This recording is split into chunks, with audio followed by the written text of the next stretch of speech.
बप्पा की आरती के बाद सब अपने अपने घर चले गए, पर सोसाइटी के डी विंग में एक फ्लैट था जो कई सालों से बंद पड़ा था। अचानक उस फ्लैट की खिड़की अपने आप खुल गई। हवा नहीं चल रही थी, फिर भी पर्दा लहरा रहा था। जेठालाल सोने ही वाला था कि अचानक लाइट बंद हो गई। जेठालाल बापूजी से कहता है, लगता है कि सोसाइटी में बिजली चली गई। बापूजी कहते हैं, जा बाहर देख तो सही। जेठालाल बालकनी में जाता है और देखता है कि पूरी बिल्डिंग में लाइट है, सिर्फ उनके घर में ही क्यों गई। तभी दरवाजे पर 3 बार डोरबेल बजती है।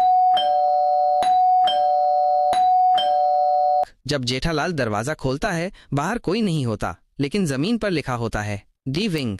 भिड़े ने अगले दिन सुबह मीटिंग रखवाई और सबसे कहा, सभी सदस्य ध्यान दें, कल रात किसी ने मुझे फोन किया, लेकिन वो आवाज इंसानी नहीं थी। वो कह रही थी, मुझे आजादी चाहिए। ये सुनते ही दया भाभी कहते हैं, हे माँ, माता जी, ये तो भूत है। और पोपटलाल कहता है कि मेरी तो अभी तक शादी भी नहीं हुई है। मीटिंग खत्म होने के बाद सभी अपने अपने घर चले गए।